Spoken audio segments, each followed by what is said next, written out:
Hello everyone, सगळ्यांचं स्वागत आहे या ठिकाणी आजच्या लेक्चरमध्ये. मित्रांनो, आपली जी टेस्ट सिरीज सुरू आहे त्या टेस्ट सिरीजचा आपला हा तिसरा पेपर आहे आणि जसं मी तुम्हाला सांगितलेलं हा जो पेपर आहे हा परत एकदा पूर्णपणे पार्ट्स ऑफ स्पीच या टॉपिकवर आपल्याला डिपेंड आहे. Generally noun, pronoun, adjective, verb, adverb, preposition, conjunction आणि इंटरजेक्शन असे टॉपिक्स या ठिकाणी मी या ठिकाणी कव्हर केलेले आहेत. या पेपरमध्ये मी इंटरजेक्शनचा प्रश्न टाकला नाही कारण इथून मागंसुद्धा खूप रेअरली प्रश्न आला आहे. परंतु या ठिकाणी आपण गेल्या पेपरमध्ये आणि ह्या पेपरमध्ये मिळून पार्ट्स ऑफ स्पीचचे तब्बल 100 प्रश्न पाहिलेले आहेत. वेगवेगळ्या अँगलनी पार्ट्स ऑफ स्पीच या घटकावर आयोग नक्की प्रश्न कसं विचारतं त्यासाठी खूप छान मॉडेल या ठिकाणी मी तुम्हाला इंट्रोड्यूस केलेला आहे. तर आजचा हा जो पेपर आहे हा काही खास आहे. सगळ्यांनी काळजीपूर्वक बघा. या ठिकाणी आपल्याला कशा पद्धतीनं प्रश्नाचे उत्तर द्यायचे ते, ठीक आहे. तर मित्रांनो, हा आपला तिसरा पेपर आहे, लक्षात ठेवायचं. कितवा? तिसरा पेपर या सिरीजमधला. याच्यामध्ये सुद्धा परत एकदा 50 प्रश्नांचा समावेश केलेला आहे, फक्त पार्ट्स ऑफ स्पीच घटकावरचे. कारण आपण सध्या टॉपिक वाईज फोकस करतोय. त्याच्यानंतरच्या पेपर्समध्ये आपल्याला परत एकदा व्होकॅब्युलरीवर फोकस करायचं आणि सगळ्यात शेवटी 5 कॉम्प्रिहेन्सिव्ह राऊंड घ्यायचे आहेत. तर त्याच्यामध्ये ग्रामर, व्होकॅब्युलरी, कॉम्प्रिहेन्शन सहित सगळा पार्ट या ठिकाणी आपल्याला कव्हर करायचा आहे. या पद्धतीतून जेव्हा तुम्ही जाता त्याला खूप सारा कॉन्फिडन्स तुम्ही घेऊन जाता, खूप साऱ्या काही गोष्टी तुम्ही सोबत घेऊन जाता. तर जेव्हा तुमचा आयोगाचा ॲक्च्युअली पेपर येईल तेव्हा तुम्हाला काही गोष्टी जाणवेल की हे खूप आता नॉर्मल झालेलं आहे. कारण खूप साऱ्या गोष्टींमधून आपण जातोय, हे मॅटर करतं, ठीक आहे. चला आपण या ठिकाणी काय करूया, आता लेक्चरला या ठिकाणी सुरुवात करूया. या ठिकाणी बघायचं 51 नंबरपासूनचा प्रश्न आहे. कारण मी जसं आपल्या एक्झामच्या पेपरमध्ये असतं तसेच ठेवलेले आहे 51 ते 100. कारण आपला जो काही ओरिजिनल पेपर असणार आहे आयोगाचा याच्यामध्ये 1 ते 50 हे मराठीचे आहेत. त्यामुळे मी तोच ट्रेंड या ठिकाणी म्हणजे नंबरसुद्धा जो आहे तो आपल्याला मॅच करायचा आहे का ते फिलिंग आलं पाहिजे का 51 नंबरपासून इंग्लिश सुरू होत आहे, ठीक आहे. काय विचारलं आहे? Fill in the blanks with the correct conjunction from the following. आणि लक्षात ठेवायचं मित्रांनो, जेव्हा एक्झामच्या पेपरमध्ये आपला जो आयोगाचा पेपर असतो त्या ठिकाणी प्रश्न शिफ्ट होत असतात. ग्रामरमध्ये, संपूर्ण ग्रामरमध्ये टॉपिक वाईज प्रश्न बदलत राहतात. प्रश्न बदलला, रूल बदलला, टॉपिक बदलला, बरोबर आहे की नाही. त्यावेळेला ह्या शिफ्टिंगच्या प्रक्रियेमध्ये सोप्या गोष्टी बऱ्याच वेळा अवघड वाटत असतात. परंतु जेव्हा तुम्ही त्यांना सॉर्ट आऊट करताना तेव्हा एक गोष्ट तुम्हाला जाणवायला पाहिजे का जे सॉर्ट आऊट केलेले प्रश्न आहेत, टॉपिक वाईज केलेले प्रश्न आहेत ते तुलनेनं खूप इझी आहे. त्यामुळे आपल्याला हे सगळे एक्सपिरियन्स घ्यायचे आहेत. टॉपिक वाईज जेव्हा जातात तेव्हा तुम्हाला काही गोष्टी सोप्या जाणवतील, परंतु हे सोप्या गोष्टी नसतात. कारण जेव्हा टॉपिक प्रमाणे प्रश्न बदलतो त्यावेळेला ह्या गोष्टी ज्या आहेत ना ह्या ठिकाणी ऐन वेळेला आठवत नाहीत. त्या ठिकाणी तुम्हाला मेमराईज करायला प्रॉब्लेम येतो. त्यामुळे तुम्हाला त्या ठिकाणी सोप्या गोष्टी अवघड वाटत असतात. म्हणजे या बऱ्याच गोष्टी पुढे रिस्पॉन्सिबल आहे. आपण स्टेप बाय स्टेप त्याच्यावर चर्चा करूया. पण या ठिकाणी सगळ्यांनी नीट लक्ष देऊन बघायचं.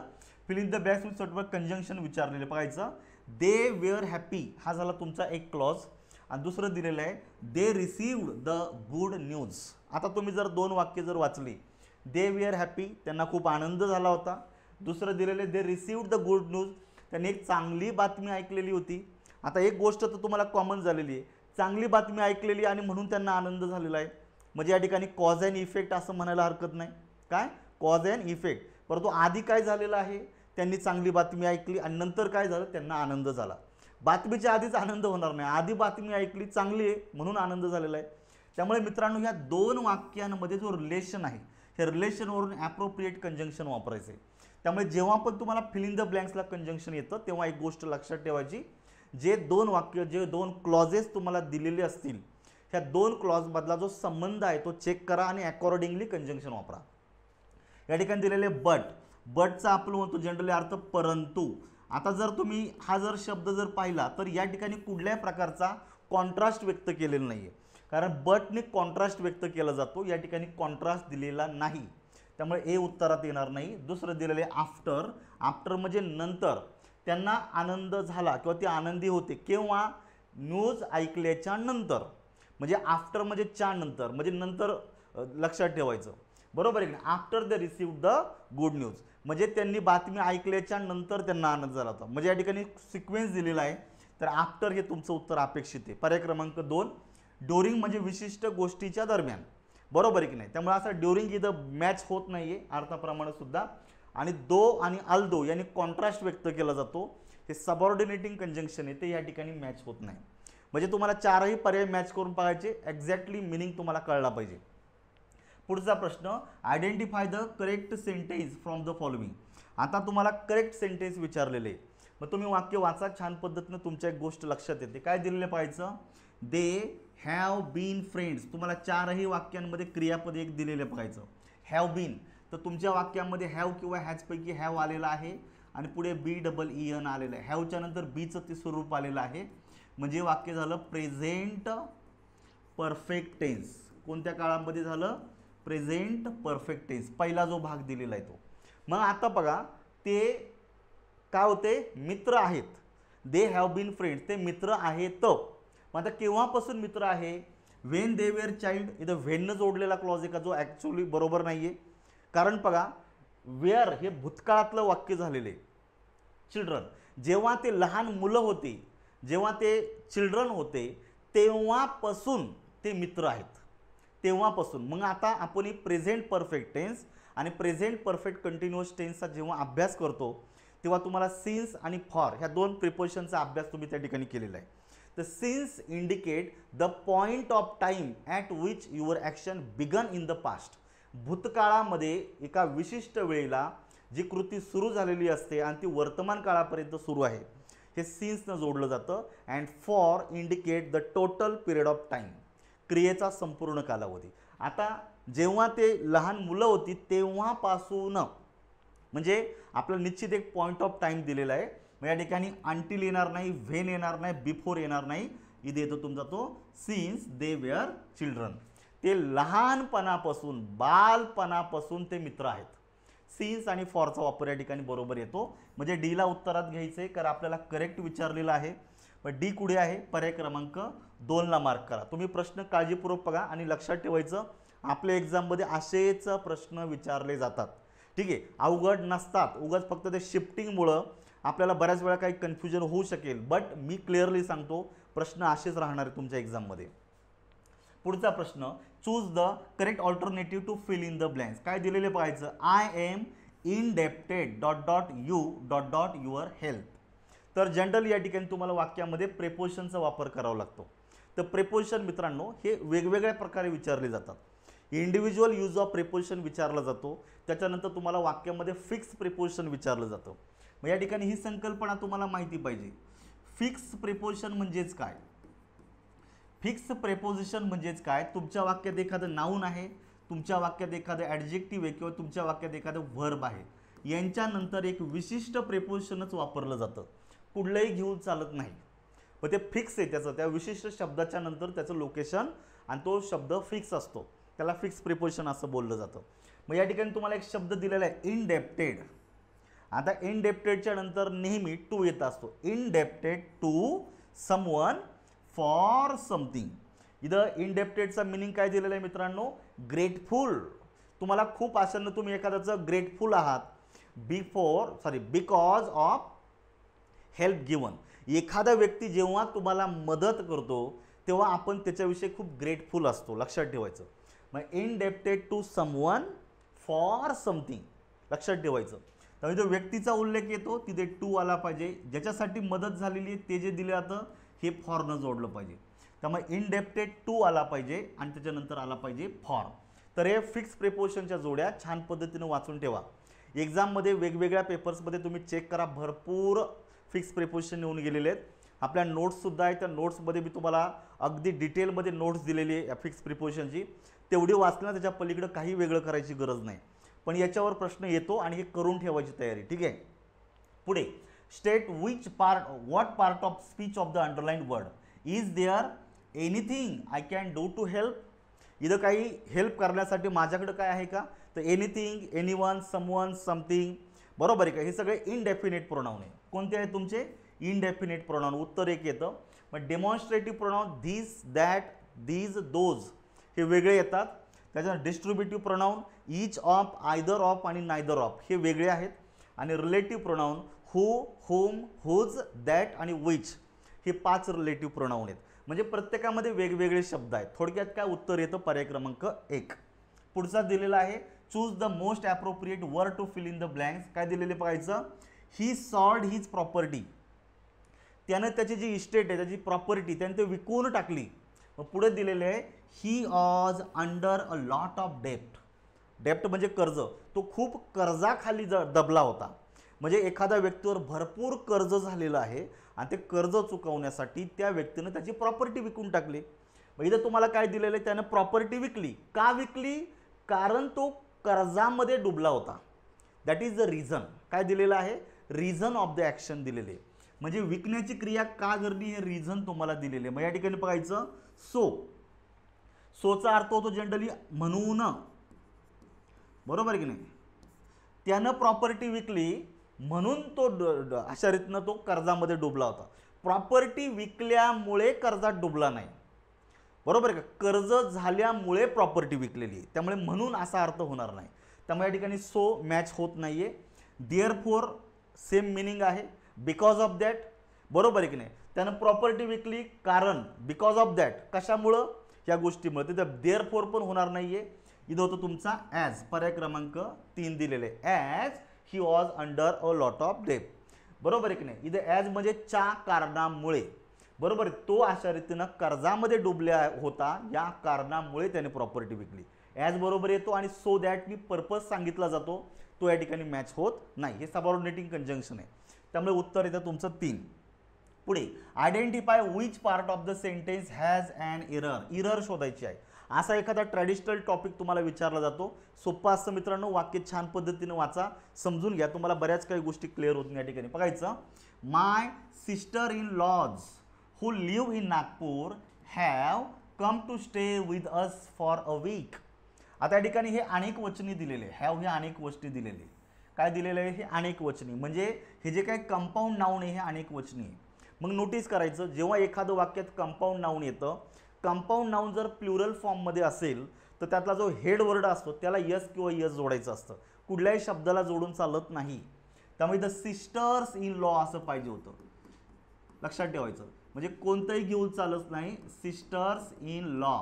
त्यामुळे हा जो लॉ शब्द आहे याला कधीच यस यस जोडून त्याचं अनेक वचन नका करू. सिस्टरला जोडणं अपेक्षित आहे. म्हणजे ए मध्ये एरर झालेली आहे. मग ए पर्याय क्रमांक 1 मध्ये. तर अशा काही गोष्टी पाहत चला मित्रांनो. पुढे चूज द इनकरेक्ट सेंटेन्सेस विचारलेले. बघा आता, she is use to deal with difficult customers. इथे तुम्हाला 4ही वाक्य वाचले का तुमच्या गोष्टी एक लक्षात येते. या ठिकाणी तुम्हाला यूज टूचा वापर यांनी करून दिलेला आहे. काय करून दिलेला आहे? यूज टूचा. मग या ठिकाणी बघा, काही ठिकाणी यूज टूच्या अगोदर बीचं रूप आलेलं आहे, बरोबर आहे का. या ठिकाणी पण बीचं रूप आलेलं आहे. मग इथं यूज टूच्या कॉन्टेक्स्टमध्ये 2 रचना लक्षात ठेवायचं. पहिली रचना, जेव्हा तुमच्या वाक्यामध्ये, या ठिकाणी लिहितो मी, जेव्हा तुमच्या वाक्यामध्ये बीचा वापर होतो, एमिजार आणि ऑजवेअर, आणि याच्यानंतर यूज टूचा वापर केला जातो, तेव्हा याच्यानंतर क्रियापद हे ING युक्त रूपात घ्यायचं. कोणत्या रूपामध्ये घ्यायचं? ING युक्त रूपामध्ये घ्यायचं. 2 नंबरला, जेव्हा तुमच्या वाक्यामध्ये सब्जेक्टच्या नंतर लगेचच यूज टूचा वापर केला जातो, म्हणजे याच्या अगोदर बीचा वापर नाही आहे, मग त्या ठिकाणी तुम्हाला क्रियापद बाकी मूळ रूपामध्ये घ्यायचं. लक्षात ठेवायचं.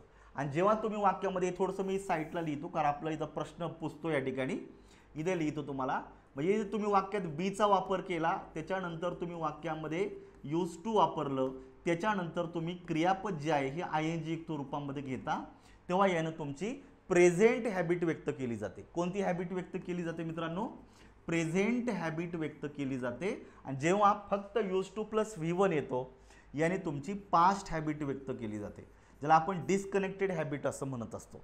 मग या ठिकाणी वाक्य काळजीपूर्वक वाचा, तुमच्या लक्षात येईल. बघा काय दिलेलं आहे, सी इज यूज टू. मग याच्यानंतरचं जे काही क्रियापद हे चालू काळामध्ये पाहिजे होतं, dealing with the difficult customer. Deal नाही, डीलिंग पाहिजे होतं, म्हणून पहिला चुकलेला आहे. बघा, he used to go to the beach every Sunday when he was in Ratnagiri. जेव्हा तो व्यक्ती रत्नागिरीला होता तेव्हा तो दर संडेला बीचवर जायचा. म्हणजे एखादी हॅबिच्युअल ॲक्शन भूतकाळातले दिलेले हे वाक्य बरोबर आहे. कारण यूज टूच्या नंतर थेट क्रियापद मूळ रूपात दिलेले, बी बरोबर आहे. पण आपल्याला काय विचारले मित्रांनो? इनकरेक्ट विचारलेलं आहे. त्यामुळे एला उत्तरात घ्यायचं आहे, बीला उत्तरात घ्यायचं नाही. मग जर बीला जर उत्तरात घ्यायचं नाही, पर्याय क्रमांक 1 गेला, पर्याय क्रमांक 4 देखील गेला. मग आता उरलेल्या दोघांमध्ये ए आहेच आहे ऑलरेडी. त्यामुळे आता फक्त तुम्हाला एक तर सी किंवा डी पैकी एक चेक करायचे. बघा आता, माय लिटल डॉटर हा झाला तुमचा subject, is use to eating lunch at noon. तर या ठिकाणी इज म्हणजे बीचं रूप आहे, पुढे यूज टूच्या नंतर क्रियापद चालू काळात आलेले. तर हे वाक्य बरोबर आहे प्रेझेंट हॅबिटच्या दृष्टीनं. त्यामुळे बरोबर वाक्य घ्यायचं नाहीये, त्यामुळे सी ला उत्तरामध्ये घेऊ नका. सी असणारा पर्याय जर रिमूव्ह जर केला तर उत्तर मिळतं पर्याय क्रमांक 2. म्हणजे जो डी आहे हा बाय डिफॉल्ट चुकायलाच पाहिजे. काय दिलेलं बघायचं, I use to visiting this library frequently when I was a student. Visiting नाही, व्हिजिट मूळ रूपातलं क्रियापद पाहिजे होतं. म्हणजे हे छोटे छोटे अप्रोच आहेत मित्रांनो. PYQ किंवा आपण जे प्रश्न पाहणार आहे याचा उद्देश एकच आहे का तुम्हाला ह्या वेगवेगळ्या फॉर्मॅटला सामोरं जायचे, छान पद्धतीनं समजून घ्यायचे, त्या टॉपिकमध्ये अंतर्भूत असणारे जे रूल्स आहेत हे आपल्याला अप्लाय करता येतात का, आपल्याला माहिती आहे का, हे सगळं चेक होत असतं आणि त्यासाठी हे सगळं गरजेचं असतं मित्रांनो. पुढचा प्रश्न दिलेला आहे, identify the type of conjunction underline in the given sentence. काय दिलेलं आहे, the teacher explained the concept clearly so that the student would understand. तर नोटीस करा या ठिकाणी वाक्यामध्ये सो दॅटचा वापर केलेला आहे. तर जर तुम्ही जर क्लॉजचा टॉपिक जर वाचला तर तुमच्या एक गोष्ट लक्षात येते, सो दॅटनं जो वाक्य जोडलं जातं तो सबऑर्डिनेट क्लॉज आहे, त्याला बोललं जातं generally adverb clause of purpose. आणि या वाक्यात जो सो दॅट आहे हे सबऑर्डिनेटिंग कंजंक्शन आहे. परंतु झाले काय का आयोगानं जवळपास 3 ते 4 वेळा असे वेगवेगळ्या प्रकारे अशा कंजंक्शनवर प्रश्न विचारलेले आहेत आणि त्यांनी दोन्ही ठिकाणी म्हणजे सगळ्या ठिकाणी पर्यायामध्ये सबऑर्डिनेटिंग कंजंक्शन पण दिलेलं आहे आणि कंपाऊंडिंग कंजंक्शन पण दिले. पण जेव्हा ते फायनल आन्सर करतात तेव्हा ते कंपाऊंडिंग कंजंक्शनला बरोबर देतात. म्हणून हे तुम्ही लक्षात ठेवायचं. म्हणजे कंपाऊंडिंग कंजंक्शन म्हणजेच काय, जे कंजंक्शन जोडीच्या स्वरूपामध्ये येतात त्यांना कंपाऊंडिंग कंजंक्शन असं बोललं जातं. त्यामुळे याला कंपाऊंडिंगमध्ये मार्क करायचं. मग आता सबऑर्डिनेटिंग चुकीचं आहे का, तर होत नाही, पण तरी पण आयोगाने इथून मागे जो प्रश्न येऊन गेलेले आहेत त्यातल्या एकाही प्रश्नामध्ये त्याला सबऑर्डिनेटिंग म्हणून उत्तर बरोबर दिलेलं नाही आहे. त्यामुळे आता देतील असं होणार नाही, त्यामुळे कंपाऊंडिंगला मार्क करा, हे तुम्हाला सांगायचं आहे. चला पुढचा दिलेला आहे, choose the incorrect sentence in terms of the use of pronoun. आता प्रोनाऊनचा वापरावरून त्याचा इनकरेक्ट सेंटेन्स शोधायचे तुम्हाला. बघायचं काय दिलेलं आहे, Jeevan and Meera are decorating their living room themselves. हा शब्द चुकलेला आहे. बघा सब्जेक्ट काय आहे, जीवन अँड मीरा, हे दोन व्यक्ती सब्जेक्ट म्हणून आलेले आहे. यांच्यासाठी पर्सनल प्रोनाउन तुम्ही काय वापरू शकता, दे. पण देची रिफ्लेक्सिव्ह केस प्रोनाउन काय होतं, देमसेल्व्स. म्हणजे काय पाहिजे होतं, THEMSELVES, देमसेल्व्स पाहिजे होतं. म्हणजे पहिलं वाक्य चुकलेलं आहे आणि आपल्याला इनकरेक्ट विचार त्यामुळे याला उत्तरामध्ये घ्यायचं आहे. ठीक आहे. दुसरं बघायचं, my daughter bought myself a new car. तर नोटीस करा मित्रांनो, एक व्यक्ती कधी दुसऱ्याला रिफ्लेक्स करत नाही. रिफ्लेक्सिव्ह प्रोनाउन जे असतं त्यामध्ये कर्ता किंवा तो व्यक्ती स्वतःला रिफ्लेक्ट करत असतो, दुसऱ्याला नाही. त्यामुळे डॉटर याच्यासाठी आपण पर्सनल प्रोनाउन जर मी सी घेतलं तर सीचं होतं हरसेल. माझ्या मुलीनं तिच्यासाठी नवीन कार घेतली, माझ्यासाठी असं होणार नाही. बरोबर आहे की नाही. मग जर तुम्हाला जर हा ऑब्जेक्ट म्हणून वापरायचं आहे ना तर मी म्हणा, my daughter bought me a new car. बरोबर आहे की नाही, माझ्यासाठी घेतली. पण जर रिफ्लेक्स वापरायचं असेल तर माय सेल्फ नाही चालणार, इथं हर सेल्फ पाहिजे होतं. तर ही रचना बरोबर आली असती. त्यामुळे बी सुद्धा चुकलेलं आहे. पाहायचं, you your self can find your strength.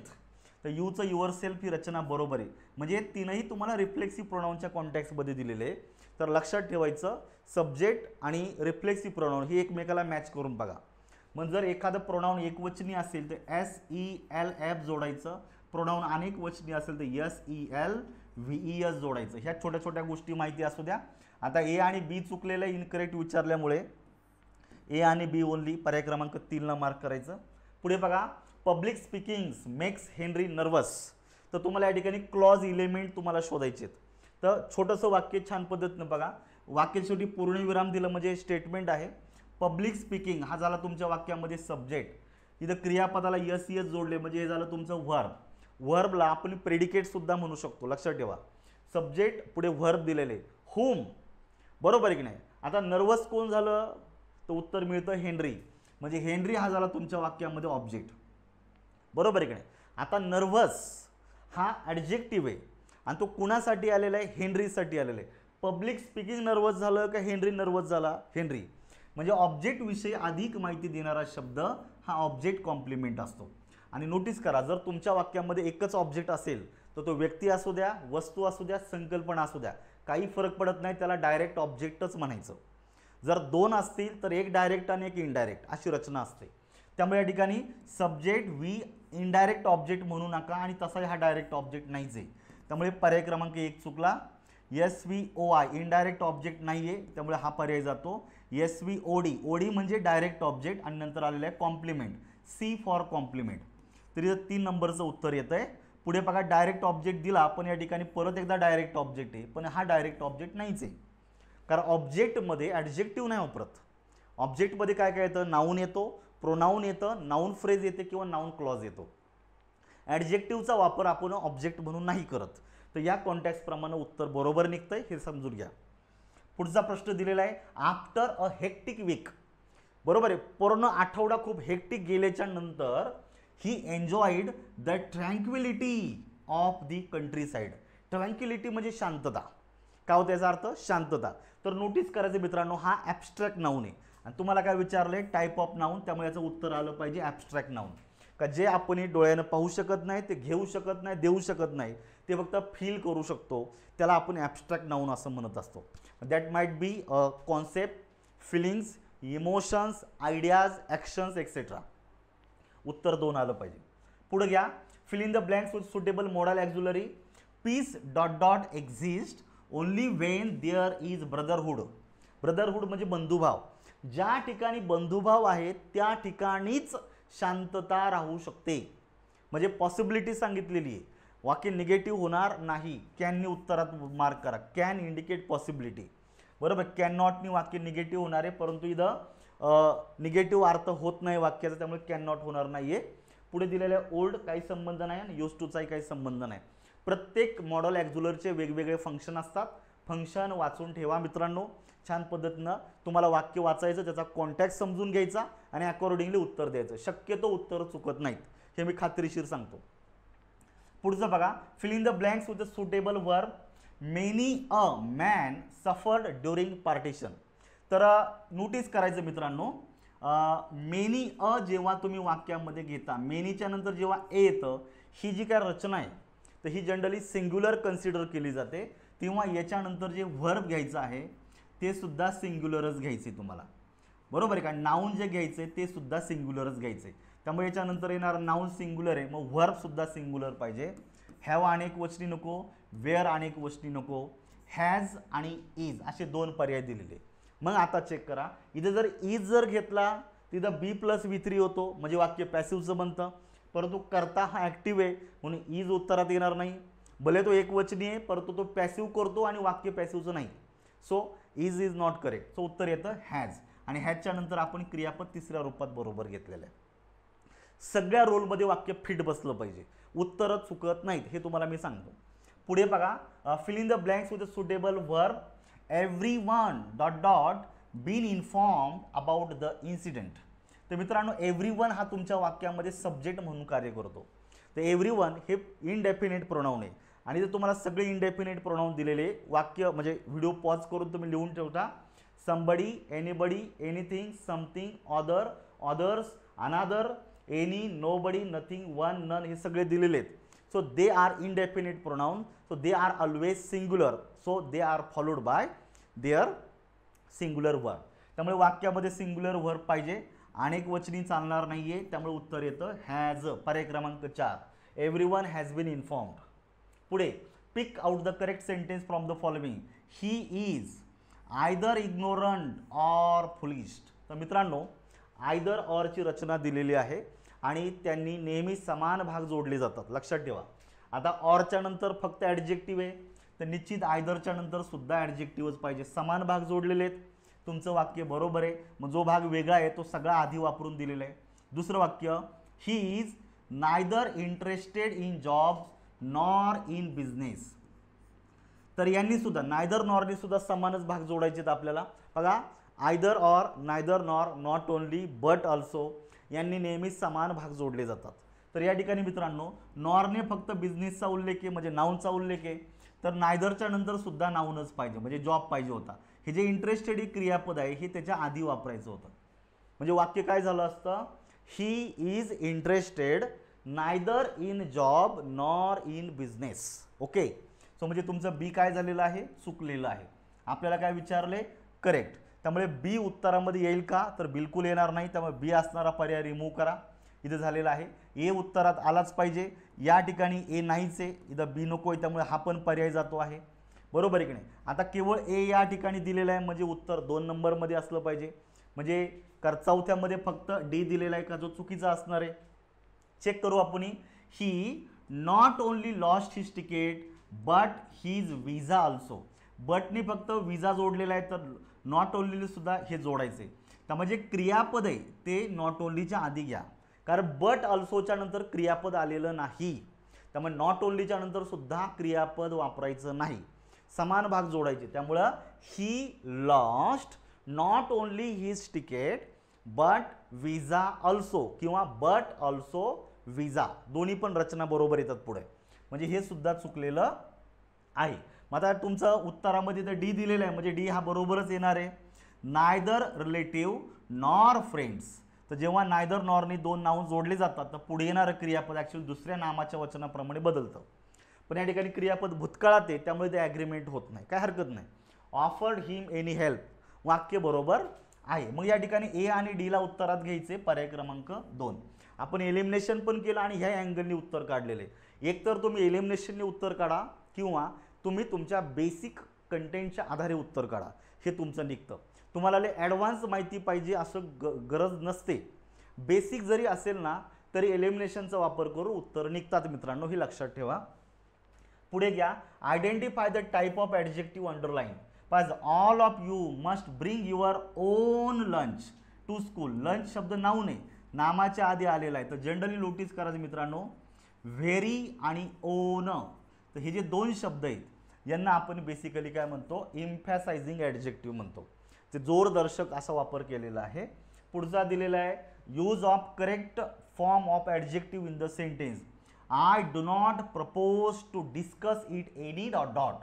तर मित्रांनो या ठिकाणी आपण एखाद्या गोष्टीवर डिस्कस करतो आहे, म्हणजे मला अधिक डिस्कस करायची वाटत नाही किंवा मी असं प्रपोज करू शकत नाही किंवा मी प्रपोज करणार नाही, तर इथे ॲडिशनल असा मिनिंग निघला पाहिजे. त्यामुळे फर्दर उत्तरात येतं. Farther is related to distance. याचा अर्थ काय होतो मित्रांनो, डिस्टन्स असा होतो. त्यामुळे फार्दर आणि फार्देस्ट होणार नाही, फर्देस्ट पण होणार नाही, कारण इथं वाक्य सुपरलेटिव्हचं होत नाही. इथे जर द आर्टिकल आलं असतं इथे तर तुम्हाला फार्देस्ट आलं असतं. त्यामुळे इथं कॉमनली शब्द घ्यायचा तुम्हाला फर्दर. बरोबर आहे का. याला आपण काय म्हणतो, in addition, in addition to something असा अर्थ यात निघतोय. पुढचा प्रश्न बघा. Supply the proper form comparative आणि सुपरलेटिव्ह. तुम्हाला दोन्ही पण फॉर्म सांगायचे आहेत, कम्पॅरेटिव्ह आणि सुपरलेटिव्ह ऑफ द ॲडजेक्टिव्ह. तुम्हाला एक फिल इन द ब्लँकसाठी एक शब्द वापरायचा, तो ॲडजेक्टिव्ह आहे. This church is dot dot than that. आता एका चर्चची दुसऱ्या चर्चबरोबर तुलना केलेली आहे. निश्चित तुमचं जर प्रश्न जर वाक्य म्हणजे जर पर्याय जर पाहिले तर तुम्हाला या ठिकाणी काय दिलेलं आहे, तुम्हाला वयाच्या संदर्भात दिलेले, कुठलं जुनं आहे आणि कुठलं नाही. बरोबर आहे का. हे जे चर्च आहे ते या चर्चपेक्षा कसं आहे, ओल्ड आहे. काय आलं पाहिजे, ओल्ड आलं पाहिजे. पण आता नोटीस करा इथं दॅन आलेलं आहे, म्हणजे ओल्डर दॅन होतं, म्हणजे कम्पॅरेटिव्ह डिग्री आली पाहिजे. त्यामुळे ओल्डर घ्या. इथं तुम्हाला कम्पॅरेटिव्ह आणि सुपरलेटिव्ह दिलेलं आहे. बरोबर आहे की नाही. हां, थोडंसं माझ्याकडनं हे झालेलं आहे. तर ओल्डर आणि ओल्डेस्ट पाहिजे होतं, इथं EST पाहिजे होतं, ओल्डेस्ट आणि ओल्डर. तर हे जनरली येणं अपेक्षित होतं. थोडंसं आता हे राहिलेलं आहे माझ्याकडनं. तुम्ही प्रश्नाचं उत्तर काय दिले अपेक्षा करतो तुम्हाला जनरली हेच उत्तर आलं पाहिजे, कारण आता ओल्ड हे पॉझिटिव्ह डिग्रीत आहे. इथं EST जोडायचं राहिलेलं आहे माझ्याकडनं, कारण एल्डर तर येणार नाही, एल्डेस्ट तर येणार नाही. त्यामुळे उरलेले दोनच उत्तरात आले पाहिजे. त्यामुळे इथं तुम्हाला 1 आणि 2ला मार्क करायचे. अपेक्षा करतो तुम्ही हे उत्तर दिलेलं असेल. कदाचित जर नसेल दिलं तर समजायचं या प्रश्नातली सिले मिस्टेक आहे. तुम्ही याला प्रश्नाला कॅन्सल करू शकता. थोडीशी माझ्याकडनं सिले मिस्टेक आहे झालेली, मी कबूल करतो. चला पुढे काय दिलेलं आहे, चूज द इनकरेक्ट सेंटेन्सेस विचारलेले. बघायचं, he is much better now. आता इथं मच आलेला आहे, पुढे कम्पॅरेटिव्ह डिग्रीतलं लक्षात ठेवायचं. तर इथं दोन शब्दांमधला संबंध, मच हा नेहमी कम्पॅरेटिव्ह डिग्रीतल्या ॲडजेक्टिव्हला क्वालिफाय करतो आणि जो व्हेरी असतो हा बेसिकली पॉझिटिव्ह डिग्रीतल्या ॲडजेक्टिव्हला आपण काय म्हणतो क्वालिफाय करत असतो. त्यामुळे मच बेटरची रचना बरोबर आहे. She sings much beautifully. त्यामुळे मचच्या नंतर ॲडव्हर्बियल नाही चालणार ह्या पद्धतीनं. व्हेरी चालेल, व्हेरीच्या नंतर ॲडव्हर्बियल चालेल. लक्षात ठेवायचं काय, व्हेरी जो आहे याच्यानंतर तुम्ही ॲडव्हर्बियल या पद्धतीने घेऊ शकता, पण मचच्या नंतर ॲडव्हर्बियल नको. त्यामुळे व्हेरी ब्युटिफुली पाहिजे होतं, तुमचं बी चुकलेलं आहे. This room is very larger than the other. Comparative degree आहे त्यामुळे इथं मच पाहिजे होतं, तुमचं सी चुकलेलं आहे. Japanese is much more difficult than Spanish. इथं तुम्हाला कंपॅरेटिव्ह डिग्री दिलेली आहे, मोर डिफिकल्ट म्हणजे याच्या आधी मच आला पाहिजे. म्हणजे तुम्हाला इनकरेक्ट विचारलेले आहे, तुम्हाला बी आणि सीला उत्तरात घ्यायचे. बी आणि सी ओनली पर्याय क्रमांक 3 मध्ये दिलेले. छोटे छोटे रूल मित्रांनो तुम्ही पाठ करून ठेवा, असे प्रश्न येतील तुम्हाला उत्तरं देता आली पाहिजे, हे तुम्हाला खास करून सांगतो. पुढे बघायचं आता, identify the correct sentence with reference to the use of linking verb. Linking व्हर्बच्या संदर्भातलं तुम्हाला वाक्य विचारलेली. तर लिंकिंग व्हर्बची लिस्ट तुमची तोंडपाठ असली पाहिजे. अगदी बोटावर मोजण्या इतकी कमी शब्द आहेत, परंतु त्यांना तुम्हाला विसरायचं नाही आहेत. बरोबर आहे का? बघायचं, the cake smells deliciously. The cake झाला वाक्यामध्ये सब्जेक्ट, स्मेल्स झालं तुमच्या वाक्यामध्ये लिंकिंग वर्ब, आणि पुढे तुम्हाला दिलेले डेलिशियसली. तर नोटीस करा मित्रांनो, लिंकिंग व्हर्बच्या नंतर तुमच्या वाक्यामध्ये म्हणजे जर तो सब्जेक्टला जर लिंक करत असेल तर पुढे कॉम्प्लिमेंट आलं पाहिजे, आणि कॉम्प्लिमेंटमध्ये कधीच ॲडव्हर्बियल वापरत नाही. डेलिशियस पाहिजे होतं, LY जोडणं अपेक्षित नव्हतं. LY जोडलं काय ॲडव्हर्बियल होणार आहे, आणि डेलिशियस फक्त मूळ शब्द वापरला तर तो ॲडजेक्टिव्ह होतो. कॉम्प्लिमेंट आहे हा शब्द, त्यामुळे तो ॲडजेक्टिव्ह पाहिजे होता, ॲडव्हर्बियल नको. त्यामुळे पहिलं वाक्य चुकलेलं आहे. वाक्य काय होतं मग, द केक स्मेल्स डेलिशियस असं उत्तर पाहिजे होतं. पुढे दिलेलं आहे, सी लुक्स चार्मिंगली. तर हे सुद्धा चुकलेलं आहे. करता त्याच्या कॉम्प्लिमेंटला हे करतो, रिलेट करतो, हे तुमचं लिंकिंग व्हर्ब आहे. त्यामुळे कॉम्प्लिमेंटमध्ये फक्त तुमचं काय होऊ शकतं, कॉम्प्लिमेंटमध्ये मित्रांनो नाऊन फ्रेज येऊ शकतं किंवा ॲडजेक्टिव्ह फ्रेज येऊ शकतं. कॉम्प्लिमेंटमध्ये ॲडव्हर्बियल वापरायचं नाही. त्यामुळे चार्मिंगली नको, चार्मिंग एवढीच रचना पाहिजे होती. सी लुक्स चार्मिंग हे असं पाहिजे होतं, पण हे पण चुकलेलं आहे. त्यामुळे बी सुद्धा गेला. The weather appears gloomy today. तर ग्लुमी शब्द ॲडजेक्टिव्ह बरोबर आहे. वेदर हा सब्जेक्ट आहे, तो त्याच्या कॉम्प्लिमेंटला काय करतोय मित्रांनो, मॅच करतो आहे. अपियर हे तुमच्या वाक्यात लिंकिंग व्हर्ब आहे, तर ग्लुमी बरोबर आहे. ठीक आहे. तर या ठिकाणी तुम्हाला काय विचारले, करेक्ट सेंटेन्स विचारल्यामुळे ओनली सीला मार्क करा. ओनली सी आहे पर्याय क्रमांक 2 मध्ये. तर ह्या पद्धतीनं उत्तरं देता आली पाहिजे मित्रांनो. पुढचा दिलेला आहे, fill in the blanks with a suitable modal auxiliary from the following. We dot dot go to the station by taxi, it is getting late. वाक्य काळजीपूर्वक वाचा, बऱ्याच काही गोष्टी लक्षात येतात. इट इज गेटिंग लेट म्हणजे आपल्याला एखादी कृती करायला उशीर झालेला आहे. जर उशीर झालेला आहे म्हणजे तुम्हाला एखादी गोष्ट तात्काळ करावी लागणार आहे. तुमच्याकडे चॉईस आहे का आता? बिलकुल नाही. जिथे चॉईस नसते तिथे कंपल्शन असतं, आणि कंपल्शन म्हणजे तुमच्या वाक्यात येतो तो मस्ट. इथं तुम्हाला वापरायचं काय दिलेलं आहे, we must go to the station by taxi. उशीर झालेला आहे तर टॅक्सीनं जायला पाहिजे जेणेकरून लवकर पोहोचेल. 3 नंबरचं उत्तर येते. पुढे fill in the blanks with suitable option. There is dot dot water left, so drink only if you must. आता किती पाणी शिल्लक राहिलेलं आहे? खूपच कमी राहिलेलं आहे, कारण जर तुला गरज असेल तरच पाणी प्यायचं. बघा, जर तुमच्याकडं मोठ्या प्रमाणात पाण्याचा साठा आहे तर मग काय प्रॉब्लेम नाही, तुम्ही प्या, किती पण प्या, काही टेन्शन नाही. पण इथं काय सांगितले, तुम्हाला जर गरज असेल तरच पाणी प्या, कारण पाणी खूप कमी राहिलेले. पारच लायलं नाही का? नाही, कारण पिण्यासाठी दिलेलं आहे तसे बी, फक्त गरजेपुरतंच प्या. म्हणजे पाणी खूप कमी आहे, म्हणजे पार नसण्यापेक्षा काहीतरी आहे. त्यामुळे इथं तुमचं उत्तर आलं पाहिजे लिटल किंवा अ लिटल पैकी अ लिटल आलं पाहिजे. कारण इथं अनकाउंटेबल नाऊनच्या आधी अ लिटलचा वापर या ठिकाणी होणार आहे. इथे अ लिटल 2 ठिकाणी दिलेलं आहे. मच चालणार नाही आणि लिटल चालणार नाही, कारण लिटलने निगेटिव्ह वाक्य बनतं, पण वाक्याला पॉझिटिव्हिटी दिलेली आहे. तुमचं हे दोन्ही येतात, फक्त इथं आपण आलेलो आहे. There isn't dot dot point at all in getting upset about it. तर मित्रांनो इजंट वाक्य निगेटिव्ह झालेलं आहे. जर तुम्ही जर पाहिलं तर इथं आता हे दोन्ही तर गेलेले आहेत. आता राहील तुमचा लिटल आणि एनी. तर लिटल हा निगेटिव्ह वर्ड आहे. लिटल हा शब्द कसा आहे, निगेटिव्ह आहे, आणि इजंट सुद्धा निगेटिव्ह आहे. त्यामुळे 2 निगेटिव्ह एकत्र येणार नाही. त्यामुळे हा लिटल चुकलेला आहे, म्हणजे पर्याय क्रमांक 2 सुद्धा जातोय. म्हणजे तसं वाक्यात काय आला पाहिजे, तुमच्या एनी आला पाहिजे. बरोबर. There isn't any point at all in getting upset about it. तसाही एनीचा वापर आपण जर स्टेटमेंटमध्ये जर करायचं असेल तर ते स्टेटमेंट निगेटिव्ह पाहिजे. पॉझिटिव्ह स्टेटमेंट असेल तर सम वापरायचा, निगेटिव्ह स्टेटमेंट असेल तर एनी वापरायचा. लक्षात ठेवा. पुढे दिलेलं आहे dot dot jobs can be handle with great patience and tact. तर या ठिकाणी काही जॉब्स आहेत अशा रीतीनं खूप काळजीपूर्वक आणि टॅक्टनी हँडल करणं आवश्यक असतं. अनेक वचनी दिलेले म्हणजे ऑफकोर्स तुमचं या ठिकाणी काय आला पाहिजे सम. पर्याय क्रमांक 4 हे उत्तर तुमचं करेक्ट आहे. चेक करा. पुढे दिलेलं आहे fill in the blanks with the suitable adjective. Dot dot dresses she had. बघा तिच्याकडं पार ड्रेस नव्हते का? होते. पण जे काही ड्रेसेस तिच्याकडं होते ते सगळेच्या सगळे कसे होते बघा. Were all old fashion and torn. जुन्या फॅशनचे आणि फाटलेले होते. म्हणजे जे होते ते सगळे. मग या ठिकाणी तुम्हाला बघायचं आहे फ्यू, अ फ्यू आणि द फ्यू पैकी द फ्यूची रचना मोर ॲक्युरेट येते. कारण द फ्यू म्हणजे all that there is. Notice करायचं ऑल दॅट देअर इज जे आहे ते सर्व. त्यामुळे या ठिकाणी द फ्यूची रचना बरोबर आहे. अ फ्यू असं होणार नाही. नोटीस करायचं बाकीचे तर होतच नाही मॅच. पुढे बघा pick out the correct sentence from the following. आता हे थोडे मी PYQतून रिपीट केलेले. प्रश्न छान होता. मला कन्सेप्ट तुम्हाला क्लिअर करून सांगायची होती म्हणून याला मी घेतलेले परत एकदा. काय दिले बघा. Latin is not only difficult to learn but also to speak. तर आत्ताच सांगितलेलं आहे नॉट ओनली बट ऑल्सोने समान भाग जोडायचे. पहिलं काय चेक करायचं बट ऑल्सो चेक करायचं. बट ऑल्सोने काय जोडलेलं आहे फक्त इन्फिनिटिव्ह जोडलेलं आहे. याचा अर्थ नॉट ओनलीने सुद्धा इन्फिनिटिव्ह जोडलेलं पाहिजे. ॲडिशनल भाग असेल तर त्याच्या आधी वापरायचा.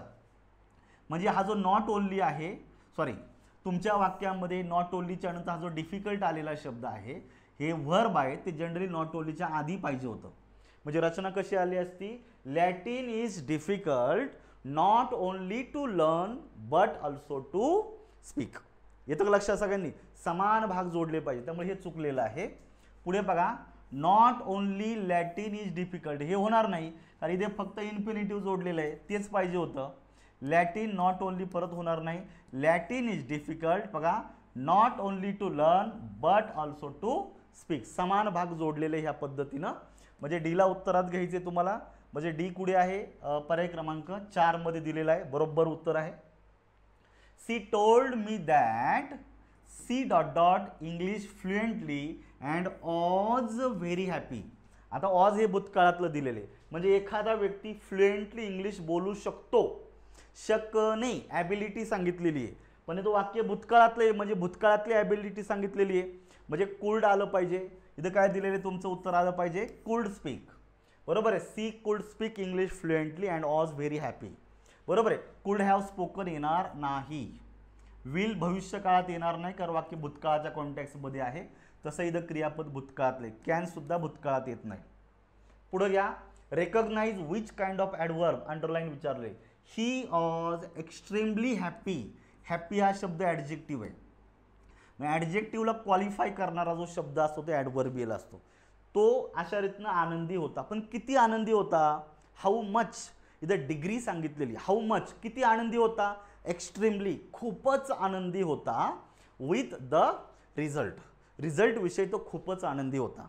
म्हणजे इथं ॲडजेक्टिव्हची अधिक माहिती देणारा शब्द हा डिग्री ॲडवर्बियल आहे. याला ॲडवर्ब ऑफ डिग्री म्हणायचं. पुढे दिलेलं आहे identify the verb form of the underline word. काय दिलेलं आहे he is interested in fishing.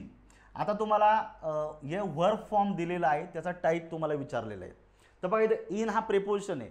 प्रेपोजिशनच्या नंतर नेहमी नाऊन येत असतं कारण प्रेपोजिशन हा नामाच्याच आधी येत असतो. इथं क्रियापदाचं आयनयुक्त रूप वापरलेलं आहे. जेव्हा ते नामाचं कार्य करतं त्याला आपण व्हर्बल नाऊन म्हणतो आणि व्हर्बल नाऊन म्हणजेच काय मित्रांनो जरांड. तर इन्फिनिटिव्ह होणार नाही कारण इन्फिनिटिव्ह म्हणजेच काय रे 2 + V1 किंवा फक्त बेअर इन्फिनिटिव्ह. याला इन्फिनिटिव्ह म्हणतो. पार्टिसिपल ॲडजेक्टिव्ह क्रियापदाचं ज्याला आपण म्हणतो की भूतकाळी रूप असतं चालू काळातलं रूप असतं त्याला आपण प्रेझेंट पार्टिसिपल पास्ट पार्टिसिपल म्हणतो. तर ते ॲडजेक्टिव्ह म्हणून कार्य करतं पण या ठिकाणी ते नाऊन आहे त्यामुळे पास्ट पार्टिसिपल होणार नाही आणि व्हर्ब होणार नाही. सेम प्रश्न, identify the type of word विचारलेले, don't put your hands in boiling water. आता बघा, वॉटर हा शब्द नाऊन आहे, नामाची अधिक माहिती देणारा शब्द ॲडजेक्टिव्ह झाला. पाणी आहे, कसं आहे, बॉइलिंग, उकळतं पाणी आहे, म्हणजे पाण्याची विशेषता दिलेला शब्द ॲडजेक्टिव्ह आहे. मग आता बघा, बॉईल हे क्रियापद आहे, उकळवणे, तर क्रियापदाचं आयएनजी युक्त रूप जेव्हा वाक्यामध्ये ॲडजेक्टिव्हचं कार्य करतं त्याला काय बोललं जातं मित्रांनो, पार्टिसिपल ॲडजेक्टिव्ह म्हणायचं. त्याला मेन वर्ब म्हणायचं नाही, इन्फिनिटिव्ह म्हणायचं नाही, जेरंड सुद्धा म्हणायचं नाही. जेरंड बोललं ते नामाचं कार्य करतं, पार्टिसिपल ॲडजेक्टिव्ह बोललं का ते ॲडजेक्टिव्हचं कार्य करतं. ह्या गोष्टी माहिती पाहिजे. We arrived in the afternoon, the underline verb is. बघा, तुम्हाला एखादे काय मुलं म्हणजे सरांनी खूप सोपे प्रश्न टाकले, तर मित्रांनो तुमचे पेपर चेक करा, असेच प्रश्न आहेत. मी उगाच टाइमपास करत नाही, मला ते आवडत पण नाही. जे आहेत ते अगदी स्पष्ट आहेत, तुमच्या पेपरमध्ये असेच प्रश्न आहेत. चेक करा तुम्ही कुठलाही प्रश्नपत्रिका. मी जवळपास 80 प्रश्नपत्रिकांचं थरली रेकॉर्डिंग केलेलं आहे, टॉपिक वाईज आणि फुल लेंथ, 2 वेळा फॉर्मॅटमधून गेलेलं आहे. त्यामुळे ईच अँड एव्हरी प्रश्नाचं खानाखुना मला माहिती आहेत. हे अँगलनी लक्षात ठेवायचं. वी अराइव्ड हे क्रियापदाचं दुसरं रूप आहे सब्जेक्टच्या नंतर, आणि पुढे दिलेलं आहे इन द आफ्टरनून. हे जनरली ॲडवर्ब फ्रेज आलेली आहे, करेक्ट टायमिंग दिलेलं आहे या ठिकाणी. म्हणजे ज्या क्रियापदाच्या नंतर त्याचं कर्म येत नाही त्याला आपण इनट्रान्झिटिव्ह वर्ब म्हणतो. इथं इनट्रान्झिटिव्ह दिलेलं आहे, 1 नंबरचं उत्तर दिलेलं आहे. प्रेपोजिशनल वर्ब होत नाही आहे, ट्रान्झिटिव्ह होणार नाही, कारण ट्रान्झिटिव्ह वर्बच्या नंतर त्याचं ऑब्जेक्ट येत असतं. हे इन्फिनिटिव्ह पण नाही आहे, त्यामुळे याला इनट्रान्झिटिव्ह वर्ब म्हणायचं.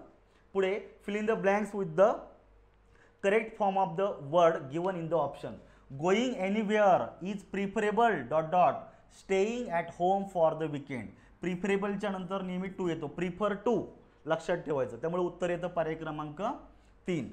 पुढचा दिलेला आहे चूज द इनकरेक्ट सेंटेन्सेस. काय दिलेलं आहे, a few friends he had did not help him. हे वाक्य आय थिंक रिपीट झालेलं आहे. जे काय थोडेफार मित्र त्याला होते त्या मित्रांनी त्याला मदत केली नाही. जे आहे ते सगळे, टोटल असा अर्थ होतो, त्यामुळे इथं काय यायला पाहिजे होतं, द फ्यू. त्यामुळे हे चुकलेलं आहे.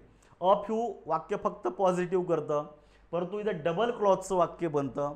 जे काय त्याचे मित्र होते ते सगळ्याच्या सगळ्या मित्रांनी त्याला मदत केलेली नाही. इथं बाय डिफॉल्ट वाक्याचा अर्थ होतो टोटल असा, त्यामुळे इथं द फ्यूची रचना बरोबर येते. I had given up a little hope I had. जी काय थोडीफार आशा माझ्याकडे होती ती मी आता सोडून दिलेली आहे. म्हणजे जी होती ती सोडून दिलेली आशा. या ठिकाणी परत एकदा द लिटलची रचना पाहिजे होती, त्यामुळे हेही चुकलेले आहे. कारण मित्रांनो जेव्हा द लिटलची रचना घेतो ना आपण, तर याचा अर्थ बेसिकली ऑल असा होतो, जे आहे ते सर्व. ह्या पद्धतीनं बघा, the few remaining tickets were sold quickly. जे काही तिकीट्स उरलेली होती ती सगळीच्या सगळी अगदी क्विकली विकली गेली. इथं पण टोटल असा अर्थ दिलेला आहे, त्यामुळे द फ्यू बरोबर आहे. बरोबर आहे का. आता इथं तुमचं इनकरेक्ट विचारल्यामुळे तुमचं उत्तर आलं पाहिजे ए आणि बी, का पर्याय क्रमांक 3 मध्ये दिलेलं आहे. पुढे चूज द करेक्ट प्रेपोजिशन विचारले. I have been waiting for the result dot dot yesterday. आता हे सोपं आहे, प्रेझेंट परफेक्ट कंटिन्युअस आलेला आहे, आणि जिथून एखादी क्रिया सुरू झाली तो टायमिंग दिलेला आहे. म्हणजे या ठिकाणी वाक्यामध्ये काय येणं अपेक्षित आहे, सिन्स येणं अपेक्षित आहे. पर्याय क्रमांक 3. फॉर काय येणार नाही, तर फॉरनी फक्त टोटल कालावधी जोडला जातो, आणि सिन्सनं जिथून क्रिया सुरू झालेली तो टायमिंग दिला जातो. It may be day, date, month, year जे असेल ते, पण इथं तुम्हाला बिगिनिंग पॉईंट दिला जातो. पुढचं बघा, identify the parts of speech विचारले, तर अशा प्रकारचा प्रश्न 100% तुमच्या पेपरमध्ये येणार आहे. त्या अनुषंगाने तयारी करून ठेवा. काय दिलेलं आहे, the inspector was on his usual round. बघा इथं हिज हा पॉझिटिव्ह ॲडजेक्टिव्ह आहे. याच्यानंतर येणारा जो शब्द आहे हा नेहमी नाऊनच असतो. राऊंड म्हणजे फेरी, नेहमीची फेरी, तर इथं तुमचा पहिला शब्द नाऊन आला पाहिजे. पण नाऊन हा 2 ठिकाणी दिलेला आहे, हा ॲडजेक्टिव्ह नाहीच आहे, त्यामुळे पर्याय क्रमांक 1 आणि 3 गेला. दुसरं, the earth revolves round the सन. तर मित्रांनो क्रियापदाच्या नंतर आलेला आहे आणि नामाच्या आधी आलेलं आहे. नामाच्या आधी जो येतो तो शक्यतो आपल्याला प्रेपोजिशन घ्यायचा. त्यामुळे जो दुसरा आहे तो प्रेपोजिशन आला पाहिजे, तो वर्ब नाही आहे. कारण मित्रांनो रिवॉल्ड हे वर्ब आहे, राऊंड हा प्रेपोजिशन आहे. अरे प्रेपोजिशनच्या नंतर आपण नाऊन घेतो, ऑलरेडी दिलेला आहे. तर मित्रांनो याच्यामध्ये तुमचं उत्तर 2 नंबर क्लिअर झाले. तिसरं बघा, Vasco da Gama rounded ED जोडलेले कर्त्याच्या नंतर साध्या भूतकाळातलं क्रियापद आहे. The Cape of Good Hope म्हणजे हे व्हर्ब आहे. आणि सगळ्यात शेवट the wheels on the bus go round and round. क्रियापदाची अधिक माहिती देणारा शब्द हा ॲडव्हर्बियल असतो. म्हणजे उत्तर येतं तुमचं पर्याय क्रमांक 2 नंबरमध्ये. पुढे बघा, चूज द करेक्ट फ्रेज विचारलेली आहे. These children never quarrel with dot dot. तर दीज हे अनेक वचनी, तर जनरली रेसिप्रॉकल प्रोनाऊन जे असतं इच ऑदर आणि वन अनादर. इच ऑदर हा दोघांसाठी येत असतो आणि वन अनादर हा दोनपेक्षा अधिक व्यक्तींसाठी येत असतो. त्यामुळे इच ऑदर होणार नाहीये, इच ऑदर सुद्धा होत नाहीये, वन अनादर सुद्धा होणार नाही. सिम्पली वापरलं जातं वन अनादर. कारण जर चिल्ड्रन हा प्लुरल नाऊन आहे, हा फक्त दोघांचा उल्लेख करत नाही. तर दोनच मुलं असते ना त्यांचा उल्लेख केला असा स्पष्ट, बरोबर आहे की नाही. पण या ठिकाणी तसं केलेलं नाही, त्यामुळे इथं वन अनादरला मार्क करा. पुढचं दिलेलं आहे, choose the correct substitute of the following sentence. I am not understanding the meaning of this message. पहिली गोष्ट, वाक्य निगेटिव्ह आहे, त्यामुळे वाक्य निगेटिव्हच ठेवायचं. परंतु नोटीस करायचं मित्रांनो, जे क्रियापद दिलेलं आहे ते आयएनजी रूपात येत नाही. कारण आपल्याकडे क्रियापद 2 प्रकारचे असतात. एक आहे स्टेटिव्ह वर्ब आणि एक असतं तुमचं डायनॅमिक वर्ब. तर जे स्टेटिव्ह वर्ब असतं त्यालाच आपण काय म्हणतो, नॉन ॲक्शन वर्ब. जे क्रियापद कृतीचा बोध करत नाही ते कधीच चालू काळात वापरत नाही. त्याला काही 2-4 शब्द एक्सेप्शनमध्ये येतात, परंतु जनरली वापरत नाही. त्यामुळे हे अंडरस्टँडिंग हा शब्द चुकीचा आहे. मग आपण काय म्हणायला पाहिजे, I don't understand the meaning of this message. पर्याय क्रमांक 4. पुढे बघा, find out the correct form of conjunction विचारलेलं आहे आपल्याला. हे कंजंक्शनचा करेक्ट फॉर्म म्हणजे तुम्हाला टाईप विचारलेलं आहे. She accepted the position on condition that there would be opportunity for promotion. On condition that. तर इथं याला काय बोलायचं मित्रांनो, सबऑर्डिनेटिंग परत एकदा घ्यायचं नाही, कारण इथं जोडीच्या स्वरूपात आलेली आहे. याला कंपाऊंडिंग कंजंक्शन म्हणा. पर्याय क्रमांक 3. याच्या आधीच आपण पाहिलेले ऑलरेडी हे. I am saving money in order that I can buy a car. आपल्याला ऑड सेंटेन्स विचारलेले, म्हणजे तुम्हाला इथं 3 वाक्य दिलेली आहेत, त्यातलं एक वाक्य इतर 2 वाक्यांपेक्षा थोडीशी वेगळ्या प्रकारची आहेत, त्यामुळे यांना या ठिकाणी वापरायचे. बघायचे दिलेलं आहे in order that. In order दॅटनं क्रियेचा हेतू सांगितला जातो, याला काय बोललं जातं, पर्पज. तर मित्रांनो या ठिकाणी ॲडव्हर्ब क्लॉज ऑफ पर्पज आहे, म्हणजे हे कॉम्प्लेक्स सेंटेन्स झालं. काय झालं पहिलं वाक्य, कॉम्प्लेक्सचं. She was happy because she received gift. Because सुद्धा सबऑर्डिनेटिंग कंजंक्शन आहे, त्यानं जोडलेलं वाक्य सबऑर्डिनेट क्लॉजचे म्हणजे वाक्य कॉम्प्लेक्स सेंटेन्स झालं. त्यामुळे ए आणि बी कॉम्प्लेक्स सेंटेन्स आहे. मग सी बघा, he doesn't like coffee nor does he like tea. तर बघायचं नॉर हा एकटा आलेला आहे, तर हा जनरली कोऑर्डिनेटिंग कंजंक्शन आहे, त्यानं 2 वाक्य जोडले जातात. जे वाक्य बनतं हे कंपाऊंड बनतं. तर पहिले 2 कॉम्प्लेक्स आणि हे एकच कॉम्पाऊंड आहे, त्यामुळे गटात न बसणारे विचारल्यामुळे उत्तर सी आलं पाहिजे. पर्याय क्रमांक 3 ला मार्क करा. प्रश्नाचं स्वरूप समजून घ्या. Notwithstanding some major financial problems the school has had a successful year. तर जे नॉट विथ स्टँडिंग आहे हा जो शब्द आहे हा आयदर प्रेपोजिशन किंवा ॲडव्हर्ब या 2 गटांमध्ये मोडतो. तर जनरली याचा अर्थ होतो इन स्पाइट ऑफ दॅट, असे असून सुद्धा. म्हणजे या ठिकाणी अनेक फायनान्शियल प्रॉब्लेम्स या ठिकाणी संस्थेमध्ये निर्माण झाले, असे असताना सुद्धा स्कूल खूप व्यवस्थितपणे तिचं जे वर्ष आहे ते कंप्लीट केलेलं आहे. The meaning of the word not याचा अर्थ होतो इन स्पाइट ऑफ दॅट. पुढचं दिलेलं आहे, identify the meaning express through the conjunction list in the following sentence. आता इथं थोडंसं चेक एकदा करा. लिस्टचं तुम्हाला अर्थ विचारलेला आहे. Put on your warm clothes lest you should catch a chill. Lest हा जो शब्द आहे हा सबऑर्डिनेटिंग कंजंक्शन आहे आणि त्यानं क्रियेचा हेतू जोडला जातो, त्याला ॲडव्हर्ब क्लॉज ऑफ पर्पज बोललं जातं. त्यामुळे लिस्टनं काय जोडलं जातं, पर्पज. बेसिकली बघा, दॅट एक आहे, सो दॅट एक आहे, इन ऑर्डर दॅट आहे आणि लिस्ट आहे LEST. स्पेलिंग लक्षात ठेवा. तर हे 4 शब्द मोस्टली लक्षात ठेवायचे आणि पर्पज सांगितला जातो. पुढचं दिलेलं आहे, point out the sentence in which the conjunction is wrongly used. चुकीचं वापरलेलं विचारले. बघायचं काय, even although the people were poor they seemed happy. तर जनरली इवन आल्दो हा असं कंजंक्शन नाही आहे. तर बेसिकली बघा मित्रांनो, एक तर आल्दो म्हणा, एक तर हे असेल किंवा इवन दो असेल. इवन दो हे आयडियल आहे, लक्षात ठेवायचं. इवन दो किंवा फक्त आल्दो. बरोबर, दो आल्दो किंवा इवन दो, इवन आल्दो होत नाही. त्यामुळे इथं चुकलेलं आहे. पर्याय क्रमांक 1 ला मार्क करा. इनस्पाइट ऑफ आहे, डिस्पाइट बरोबर आहे, आल्दो बरोबर आहे, काय बाकीचे चुकत नाही. पुढे आपल्याला अशा स्वरूपाचा एखादा प्रश्न विचारला जाऊ शकतो. मी हा प्रश्न तयार केलेला आहे, छान पद्धतीने समजून घ्या. हे फिक्स प्रिपोजिशनच्या कॉन्टॅक्ट्समध्ये दिलेलं आहे. तर टू आलेला आहे. टू बघा काय दिलेलं आहे. She agree dot dot the idea of destination wedding. She is desirous dot dot a government job.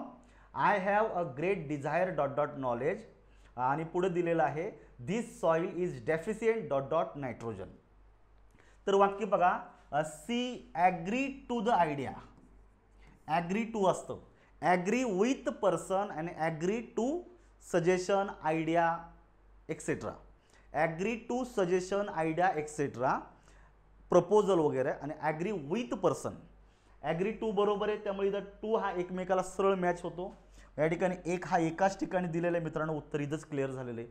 असे भरपूर आयोगाने सुद्धा प्रश्न विचारले, केवळ एकावरूनच उत्तर निघतं, लक्षात ठेवा.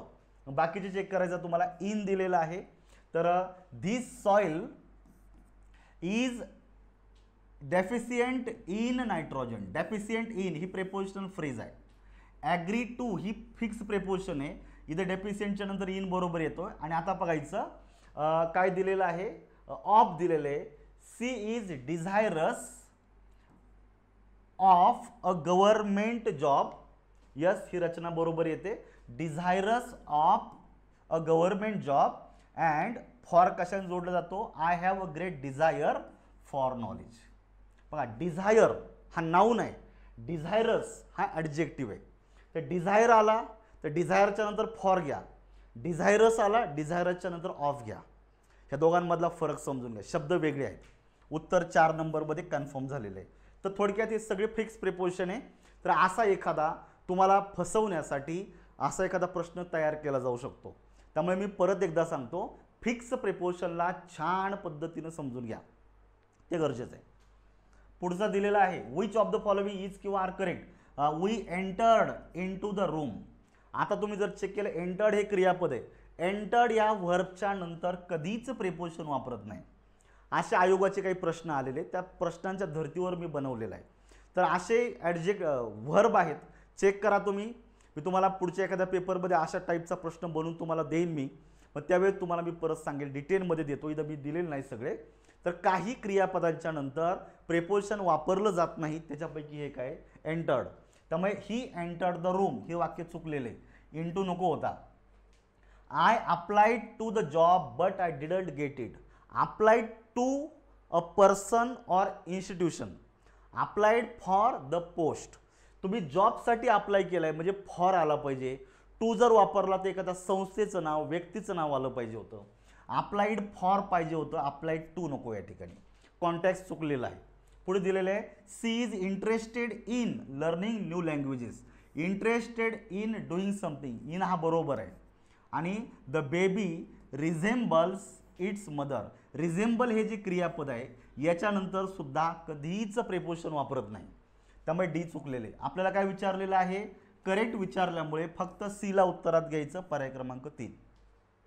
तर इथे अशा पद्धतीचे प्रश्न येतात. त्यामुळे काळजीपूर्वक वाचन झालं पाहिजे पेपरच्या आधी. नाहीतर पेपरला गेला, माहीत नव्हतं, उत्तर चुकलं, हे चालणार नाही मित्रांनो. कारण आत्ताची परीक्षा जर पाहिली तर मुलं 40, 42, 44 मार्क इंग्लिशमध्ये असे घेतात. आपले 25 आणि 30ला घेऊन काय उपयोग होणार आहे, बरोबर आहे. अख्खं वर्ष व्हायला जाईल. त्यामुळे स्टडी चांगला करा. मी परत एकदा सांगतो, काही गोष्टींना हे नसतो, पर्याय नसतो. वाचन हे करावंच लागतं. प्रत्येक गोष्टीला शॉर्टकटसुद्धा नसतो. तर काही गोष्टी ह्या वाचाव्याच लागतात, कारण पर्याय नाही आहे. कंटेंटमधून तो जावाच लागणार आहे. तर त्या अँगलनी लक्षात ठेवा. पुढचं दिलेलं आहे, fill in the blanks with the correct preposition. We shouldn't poke fun dot dot people who stammer. Stammer म्हणजे काय, जे तोतरेत बोलताना गुतत बोलतात, तोतरे बोलणाऱ्या लोकांची आपण थट्टा उडवणं योग्य नाही. तर जनरली फ्रेज आहे to poke fun at. Poke fun at, म्हणजे इथं बाय डिफॉल्ट ॲट आला पाहिजे, दुसरं चालतच नाही इथं. पुढचं बघा, आयडेंटिफाय द करेक्ट सेंटेन्स. आता ह्या प्रश्नामध्ये माझ्याकडनं हा शब्द चुकलेला आहे, मी मान्य करतो. थोडंसं टायपिंगमध्ये घाईगडबड ती इरर झाली, पण तुम्ही थोडा कन्सिडर करा. लिस्ट हा शब्द दिलेला आहे, बरोबर आहे. Though he tortured him but he did not betray the trust. मित्रांनो, दोच्या नंतर बट कधीच येत नाही, दो एट येत असतो. दोच्या नंतर काय येत असतो, एट येत असतो, बट येत नाही. बट हे स्वतंत्र कंजंक्शन आहे, ते दोला कधीच कोरिलेट करत नाही. त्यामुळे पहिलं वाक्य चुकलेलं आहे. Run fast list you do not miss the train. तर एक गोष्ट लक्षात ठेवायचं, लिस्ट जेव्हा तुम्ही वाक्यामध्ये घेता, ॲडव्हर्ब क्लॉज ऑफ पर्पजचं वाक्य बनतं, तर लिस्टच्या नंतर वाक्यामध्ये निगेटिव्ह वर्ड वापरायचा नाही. List you do not miss असं होणारच नाही. निगेटिव्ह वर्ड लिस्टच्या नंतर वापरू नका. List you miss the train अशी रचना चालेल, ठीक आहे. त्यामुळे हेही चुकलेलं आहे. काय उत्तर सांगितलं तुम्हाला, निगेटिव्ह वर्ड तुम्हाला लिस्टच्या नंतर वापरायचा नाही. पुढे दिलेलं आहे, unless you don't speak the truth I shall not rely on you. Unless हा निगेटिव्ह वर्ड आहे, ह्याच वाक्यात दुसरा निगेटिव्ह वर्ड चालत नाही. त्यामुळे अनलेसच्या वाक्यात दुसरा निगेटिव्ह वर्ड घेऊ नका, हे वाक्य चुकलेलं आहे. आणि आपल्याला करेक्ट विचारल्यामुळे 4 नंबर येतं, until you come I shall be here. मी तुझी वाट पाहिल. जेव्हा एखादा ॲडव्हर्ब क्लॉज ऑफ टाईम असतो, बरोबर आहे की नाही, मग त्या केसमध्ये मेन क्लॉजमध्ये साधा भविष्यकाळ असेल तर दुसऱ्या क्लॉजमध्ये साधा वर्तमान काळ घ्यायचा, म्हणजे क्रियापद हे मूळ रूपात घ्यायचं. चौथं वाक्य बरोबर आहे. पुढचा, choose the correct alternative to fill in the blanks. Tohid is dot dot clever आणि it is dot dot a pity to cut कट डाऊन दोज ट्रीज. मित्रांनो, तुम्हाला दिलेलं फेअरली हा जो आहे हा थोडासा फेवरेबल ॲडजेक्टिव्ह आहे, म्हणजे पॉझिटिव्ह चांगल्या वाक्यात वापरला जातो. आणि रादर हा थोडासा अनफेवरेबल वर्ड आहे. त्यामुळे एखादा व्यक्ती क्लेवर असणं हे फेवरेबल आहे, त्यामुळे या ठिकाणी फेअरली येणं पाहिजे, रादर येणार नाही आहे. आणि दुसऱ्या वाक्यात पीटी म्हणजे झाडं तोडणं ही थोडीशी निगेटिव्ह संकल्पना आहे, त्यामुळे इथं रादर वापरायचं. म्हणजे फेअरली आणि रादर पर्याय क्रमांक 2 मध्ये उत्तर करेक्ट आहे. हा रोल वाचून ठेवा छान पद्धतीनं. Fill in the blanks with the appropriate option. They had to sell their big house dot dot huge loss in their family business. इथं उत्तर येतं owing to. Owing to phrase आहे, owing to it means because of. Owing टूचा अर्थ काय होतो, because of. पहिली गोष्ट, ओविंगच्या नंतर टूच वापरायचा, फॉर बाय ऑन वापरायचं नाही. आणि याचा अर्थ बिकॉज ऑफ होतो, च्या कारणामुळे, ठीक आहे. पर्याय क्रमांक 1 उत्तर येतंय. पुढचं दिलेलं आहे, कन्सिडर द फॉलोइंग स्टेटमेंट. काय दिलेलं आहे, bread is made from flour and water. Their dining table is made of solid oak. आता नीट लक्ष देऊ नका. जेव्हा तुम्ही वाक्यात मेड फ्रॉम अशी रचना घेता त्यावेळेला काय संकल्पना लक्षात ठेवायची, जेव्हा एखादी वस्तू दुसऱ्या वस्तूपासून बनताना वस्तूच्या रूपामध्ये बदल होतो तिथं मेड फ्रॉम वापरायचं. फॉर एक्झाम्पल, तुम्ही गव्हाचं पीठ घ्या, पाणी एकत्रित मिक्स करून त्याची पोळी तयारी करा. तर पोळी तयार करताना पोळीमध्ये गव्हाचं पीठ दिसत नाही किंवा पाणी दिसत नाही. जेव्हा 2 वस्तू एकत्र येऊन पूर्णपणे नवीन वस्तू बनते, बरोबर आहे का, त्या नवीन वस्तूत अगोदरच्या वस्तू ॲज इट इज दिसत नाही, त्याला मेड फ्रॉमचा वापर करायचा.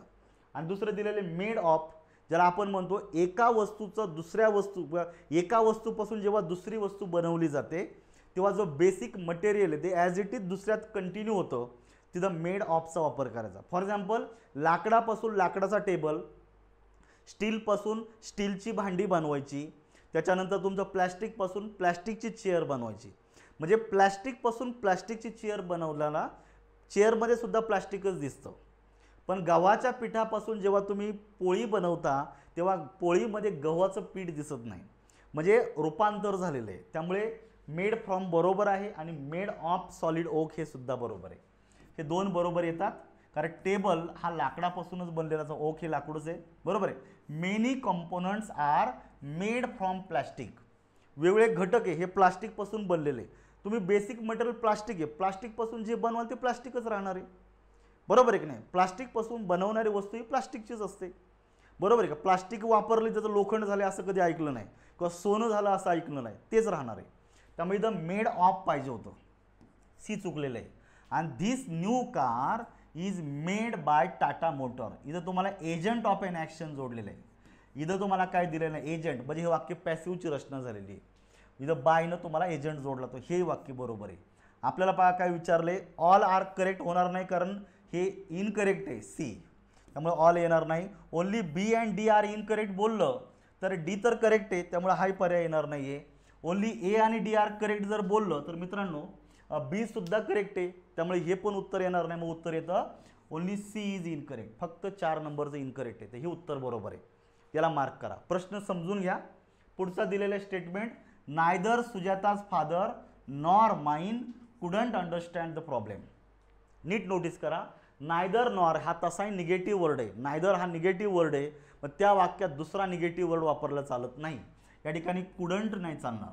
Neither Sujata's father nor mine could understand the problem. Could पाहिजे होता, कुडंट नको होता. पुढे बघा, I have neither studied the language nor the culture. नॉरनं समान भाग जोडायचा आहे, फक्त नाऊन दिलेलं आहे. यानं सुद्धा फक्त नाऊन लँग्वेज जोडायचं होतं. स्टडीड हे क्रियापद आधी पाहिजे होतं. I have studied neither the language nor the culture. त्यामुळं हेही चुकलेलं आहे, हेही चुकलेलं आहे. बघा, never I had seen such an ugly face. तर मित्रांनो तुमच्या वाक्यामध्ये जेव्हा रिव्हर्स रूल अप्लाय केला जातो किंवा वाक्याची सुरुवात एखाद्या निगेटिव्ह वर्डने केली जाते, तेव्हा त्याच्यानंतर आधी हेल्पिंग वर्ब आणि नंतर कर्ता घ्यायचा असतो. ही रचना बरोबर आहे. नेव्हर हॅड आय होणार आहे, आय हॅड होणार नाही, त्यामुळे सी चुकला, फक्त डी बरोबर येतो. निगेटिव्ह वर्डनं वाक्याची सुरुवात झाली तर त्याच्यानंतर आधी हेल्पिंग वर्ब आणि नंतर कर्ता घ्यायचं. जसं आपण हार्डली वेनची रचना घेतो, हार्डली निगेटिव्ह वर्ड आहे, नंतर हेल्पिंग वर्ब, नंतर सब्जेक्ट घेतो. स्केअर्सलीमध्ये तसंच करतो, बरोबर आहे. नॉरने सुरू केलं ते पण तसं होतं. ह्या पद्धतीनं आपल्याला काय विचारलेलं बघायचं, ओनली काय विचारले, करेक्ट सेंटेन्स विचारल्यामुळे आपल्याला ओनली डीला मार्क करायचे. पर्याय क्रमांक 3. सेकंड लास्ट आहे, his father dot dot afford to buy books so he borrowed from the public library. साधा भूतकाळ दिलेला आहे, कारण त्यानं पुस्तक लायब्ररीमधनं बॉरो केलेलं आहे, कारण त्याच्या वडिलांना ते परवडत नव्हतं विकत घ्यायला. म्हणजे he could not by the book. बरोबर आहे की नाही. ॲबिलिटी इन द पास्ट, कारण वाक्य भूतकाळातले ॲबिलिटी सांगायचं आहे. पुढे दिलेले लास्टचं फिल इन द ब्लँकसाठी, I enjoyed telling people about Chetan Bhagat dot dot latest book is fantastic. ह्या पुस्तकावर मालकी कुणाची आहे, चेतन भगतची. मग पॉझेसिव्ह केस, कुणाचं पुस्तक, त्यांचं पुस्तक. मग पॉझेसिव्ह केसमध्ये जर तुम्हाला वापरायचं असेल तर रिलेटिव्ह प्रोनाउन कोणतं येणार आहे तुमच्या वाक्यामध्ये, येतं whose. Whose latest book is fantastic. तर हे रिलेटिव्ह प्रोनाउन आहे, हे या पद्धतीनं वापरता आलं पाहिजे. हू हा सब्जेक्टसाठी येतो, हुम हा ऑब्जेक्टसाठी येतो, विच हा जनरली इनॅनिमेट ऑब्जेक्टसाठी वापरला जातो किंवा सब्जेक्टसाठी वापरला जातो, आणि हुज हा पॉझेसिव्ह केसमध्ये वापरला जातो. तर कॉन्टॅक्च्युअली तुमचं 4 नंबरचं बरोबर आहे. तर मित्रांनो अशा प्रकारे आपले हे सगळे 100 प्रश्न पाहिलेले आहेत, म्हणजे 50 प्रश्न पाहिलेले, 51 ते 100 पर्यंतचे. अपेक्षा करतो तुमचे ऑलमोस्ट प्रश्न बरोबर आलेले असावेत. हरकत नाही जर काही चुकलेले असतील तर थोडं ऑब्झर्वेशन करा, काय काय चुकतं आपलं ते टॉपिक तो रोल छान पद्धतीनं समजून घ्या, जेणेकरून नेक्स्ट पेपरमध्ये चुका होणार नाही. तर मित्रांनो एक ॲडिशनल थोडंसं तुम्हाला मी सांगतो, अगदी नॉमिनल किमतीमध्ये एक छोटासा कोर्स ठेवलेला आहे आपण. याच्यामध्ये टॉपिक वाईज सगळे PYQ या ठिकाणी मी रेकॉर्ड केलेले आहेत. फुल लेंथ पेपरसुद्धा रेकॉर्ड केलेले आहेत. जर मित्रांनो तुम्ही आता गट क ची तयारी करता किंवा फ्युचर एक्झामची जर तयारी जर करणार असाल तर तुम्ही थोड्या ॲडव्हान्समध्ये परीक्षेच्या आधी छान पद्धतीनं हा एक छोटासा कोर्समधून जा. खूप सारा एक्सपिरियन्स तुमच्यासोबत येतो, कारण एक्झाममध्ये तुम्हाला प्रश्न सोडवायचे असतात. प्रश्न सोडवताना प्रश्नाचा इतिहास जर आधी जाणून घेतला तर पुढे येणारे प्रश्न 100% सुटतात. आणि त्या अंगाने मी खूप छान पद्धतीने सगळे प्रश्न सॉल्व केलेले आहेत. तर जर इच्छा असेल तर जॉईन करा. मी तर सजेस्ट करतो, हा कोर्स खूप छान आहे, तुम्हाला बेनिफिट 100% होणार आहे. पण it is up to you. चला आपण आपल्या या लेक्चरमध्ये थांबूया. तर उद्याचा जो पेपर असणार आहे आपला पुढचा, त्याच्यामध्ये आता आपण पार्ट्स ऑफ स्पीच घेणार नाही. याच्यामध्ये मी जे तुम्हाला ऑलरेडी दिलेलं आहे टाइम टेबल, तर टाइम टेबलमध्ये 4-5 घटक वाचून ठेवा, त्याच्यावर आपली पुढची टेस्ट होईल. चला ह्या लेक्चरमध्ये आपण थांबूया. थँक्यू.